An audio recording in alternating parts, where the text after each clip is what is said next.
What's up, guys? Welcome back to English with the Sings. Today we're looking at an inspector calls, and for this part of the exam you're going to have an inspector calls. You're going to be looking at A Christmas Carol and Unseen Poetry. That's the single poem and the comparison essay. So you've got 4 essays, 4 questions to do. For today we're going to focus on an inspector calls. For the purpose of this video, I think a good place to start is the mark scheme. It's the post-1914 drama. Remember, this is a play. And we're going to just look at AO1 and AO2, and then also AO4. For band 5, let's just zoom right in and see what do we need to be successful to get into band 5. Well, it says here we need to make sure we stay focused on the task, maybe provide a bit of an overview, and, have an appropriate register. So we're using academic language in our writing, and also an evaluative approach. So making sure we're weighing up to what extent, to a greater extent, whatever question we're given. Also analysing the extract and the wider text critically. So it's really important that whenever you get an extract question, that you're writing about the extract, you can identify where the extract's from, and talking about why the extract is a pivotal moment in relation to the question. But then also, remember, most of the marks, the examiner wants to see that you've revised the wider text, so that way you can demonstrate quotes and understanding of the wider play from Act 1, 2, and 3. Very easy to show coverage that way. But also look for a perceptive understanding of the extract and the wider text, engaging fully with some originality and personal response. So the examiner wants to know your personal thoughts and opinions, so you're allowed to share that. And your responses must include direct references, that's quotations, including, zooming in, that's really important. So that's 35 marks. That includes AO2, so analysing the writer's use of language. Now, all language basically means is the words, the words on the page, what language is being used by J.B. Priestley, the playwright. Now, the form is very interesting. We're looking at a play, so you might notice stage directions. Priestley uses loads of these. It's really important that you can quote those and talk about them in a meaningful way. And also look at the structure. Obviously, we know that the plot unfolds from Act 1, 2, and 3. So talking about that trajectory there. Once again, evaluating the way meanings and ideas are conveyed through language, form and structure. So, weighing it to a greater or lesser extent, and using subject terminology, stuff like emotive language, imagery, symbolism, dialogue, monologue, stage directions. All those sort of things are literary terminology that we want you to be using when you're quoting.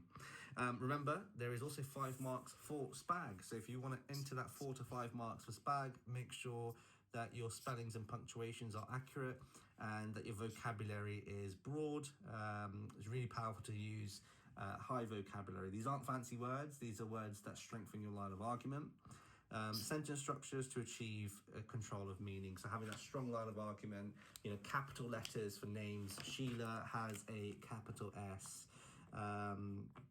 Mr. Burling. You've got a capital B, same with Sybil Burling. Sybil also has a capital, and also the inspector is a title, but also his name, capital I, is always handy. And if you are using the full amount of time in the exam, if you do finish, maybe you've got 5 minutes or so, do spend that time valuably. Every minute matters. Go over the essay you've written and just check whether you have covered your spelling, punctuation, and grammar, because that mark can make the difference. So in front of you, you've got a made-up essay question. On the day, you may get various different types of questions that could show up. In the past, we've had Mr. Burling show up 2 times, Sybil shown up, Eric. Themes can show up as well, things like the older generation, younger generation. Sometimes you might get, your questions around characters and how they react to each other. In this particular case, I've picked Eva Smith and Gerald. Mrs. Singh's going to look at Gerald, but I've picked Eva Smith because I think this one hasn't come up yet, but the entire play hinges on Eva Smith. Now, Eva Smith doesn't actually have any dialogue. If you do see a question like this, do not panic, hence why we've made this video. So the question is, write about the importance of Eva Smith in an inspector calls. Consider how the characters treat her. So if you do get something similar like this on the day, that's fantastic. You've watched the video. You should hopefully be prepared. If you haven't, that's quite all right, then this question doesn't come up. It still could be useful because Eva Smith does basically the entire play does hinge off Eva Smith. Every character has some sort of affiliation, some sort of contact with her. So in some way, shape, or form, you probably are going to be talking about Eva at some point. Now, this part of the exam, you are advised to spend 45 minutes. The examiner wants you to see that you can cover introduction, act 1, 2, 3, conclusion.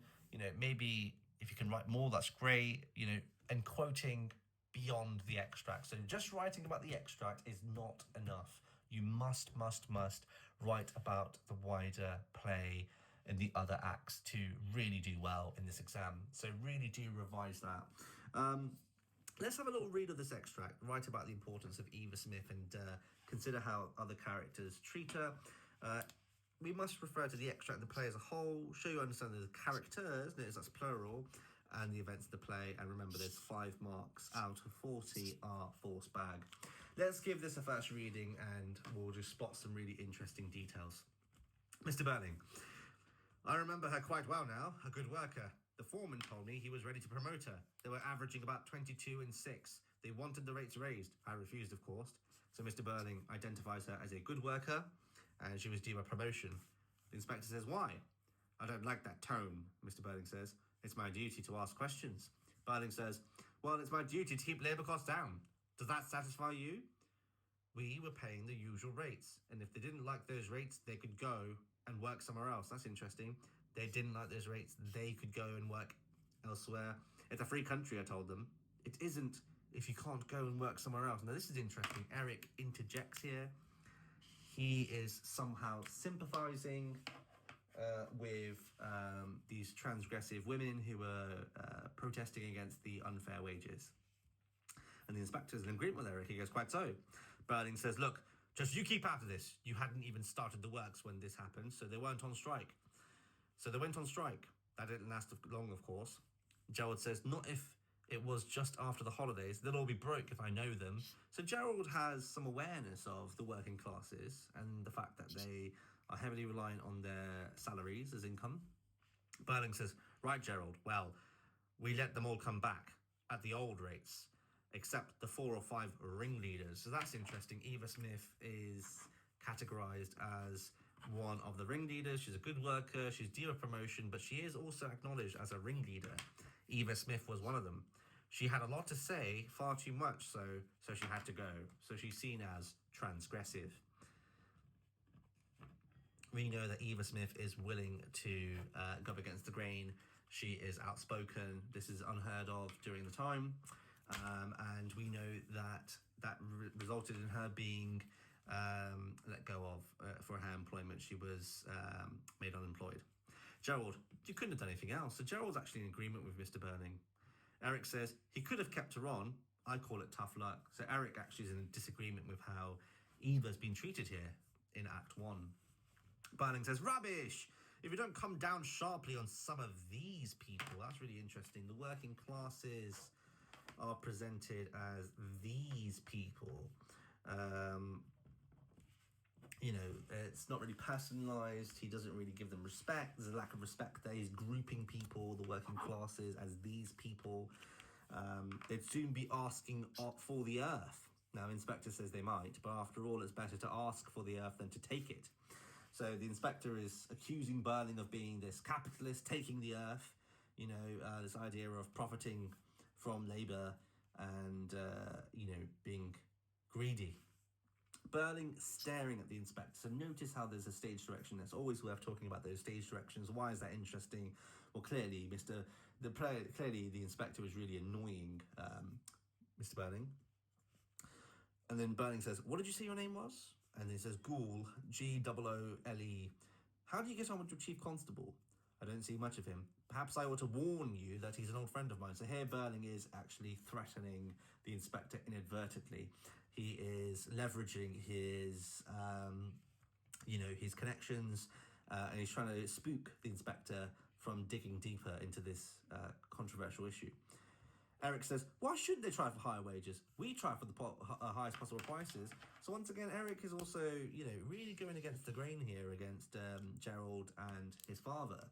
he's kind of standing up for these people.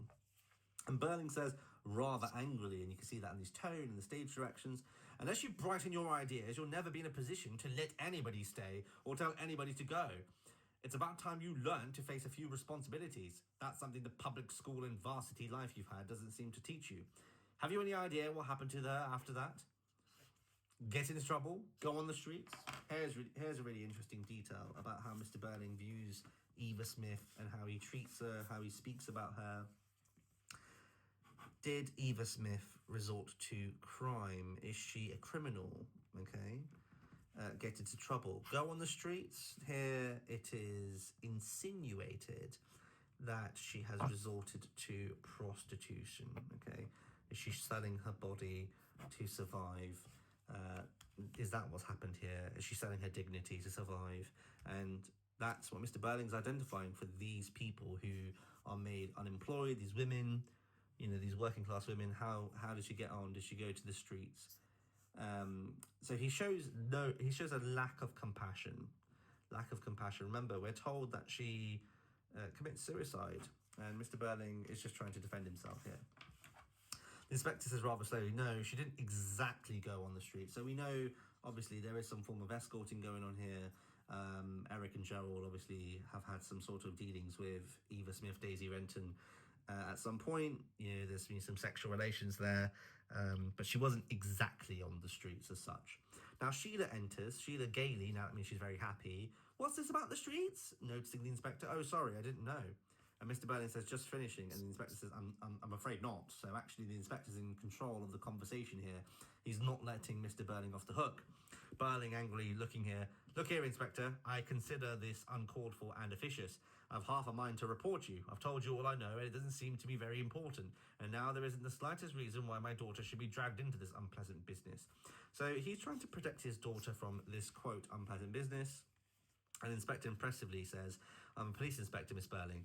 This afternoon, a young woman drank some disinfectant and died. And Sheila's reaction, interestingly, as someone from the younger generation, says, oh, how horrible. Was it an accident? And the inspector says, no, she wasn't. She wanted to end her life. She felt she couldn't go on any longer.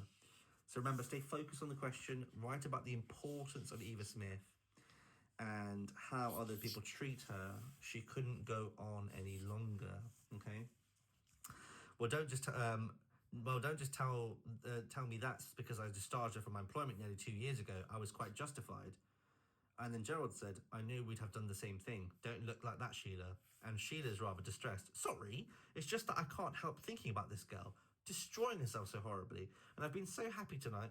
What was she like? Was she pretty? So Sheila is quite superficial. She's concerned about whether this girl was pretty. I don't know why that's important, we kind of shows you where Sheila's brain is when it comes to her mind is when it comes to the role of Eva Smith and the way she treats her in the play later on. And we learn when the inspector investigates Sheila, she has her dismissed from Millwards because she was jealous of her beauty. The inspector says she wasn't very pretty when I saw her. And that's quite bleak, isn't it? And then Mr. Burling says, that's enough of that. And Gerald says, I don't really see that this inquiry gets you anywhere, Inspector. It's what happened to her since she left Mr. Burling's works that is of importance. And we can't help you there because we don't know. And the inspector this extract ends with him saying, slowly, are you sure you don't know? So, it's very clear that the inspectors come here to interrogate Gerald, Eric, Mr. Burling, Sybil, and Sheila at the engagement party. Now, it's really important that you write about the extract, but the examiner wants to see that you have written about the other parts of the play.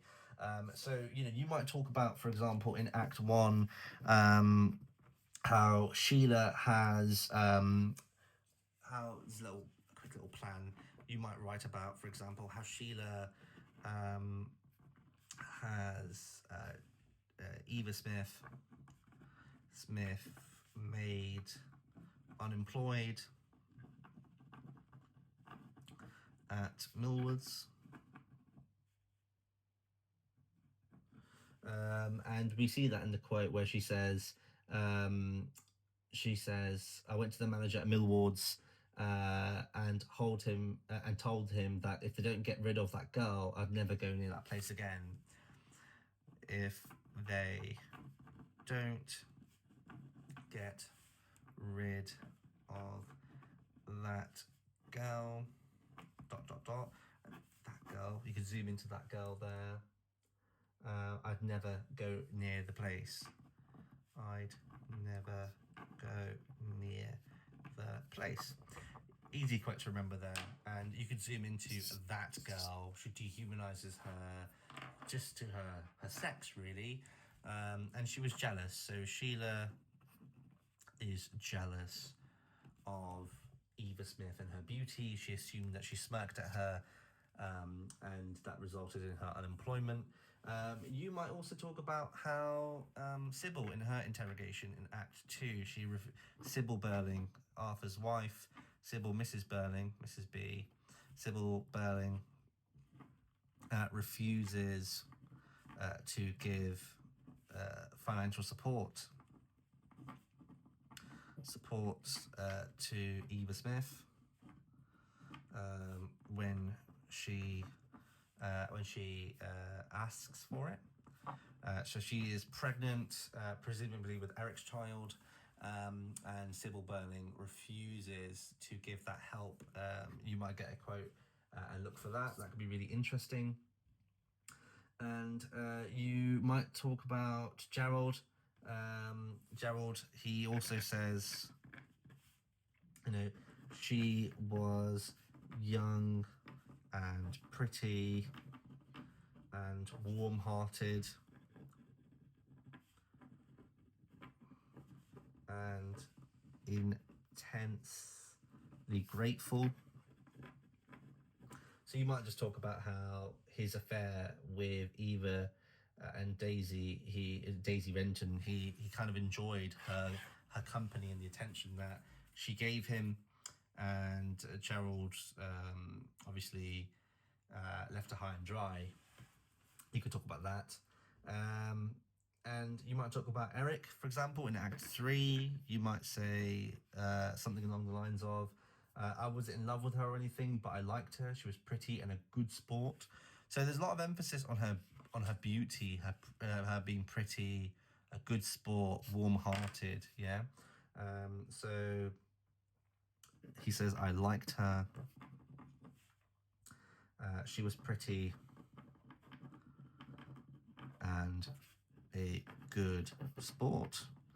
So there's an emphasis on her beauty, and actually, there's a lot of women who aren't beautiful. And Eva Smith, remember what the inspector says in Act 3. You've got Eric here. He says there's millions and millions and millions of Eva Smiths and John Smiths out there in the world. There's millions of women who end up in this situation where they're made unemployed, they don't have support from family or social institutions like charities, and then they end up in a place of disparity and commit suicide. It's really sad. So these are just some ideas that you might want to write about. If you do get an extract question, just a gentle reminder, writing about the extract is not enough. You must think about the wider play. Spend this time now. I would recommend, finding more quotes and practice analytically writing about the importance of Eva Smith in Inspector Calls, and consider how the characters treat her. Think about how Gerald treats her. Think about how Eric treats her. Think about how Sheila treats her. Think about how Sybil Burling treats her. Having that broad coverage is going to help you get the grade you want. I hope this video was really helpful. If this question does come up, I wish you the best of luck. If it doesn't, either way, you're going to need to talk about Eva Smith because she is what holds the play together. I wish you all the best. Keep on working hard, keep on revising, and yeah, make sure you like, comment, and subscribe. I hope it's really helpful.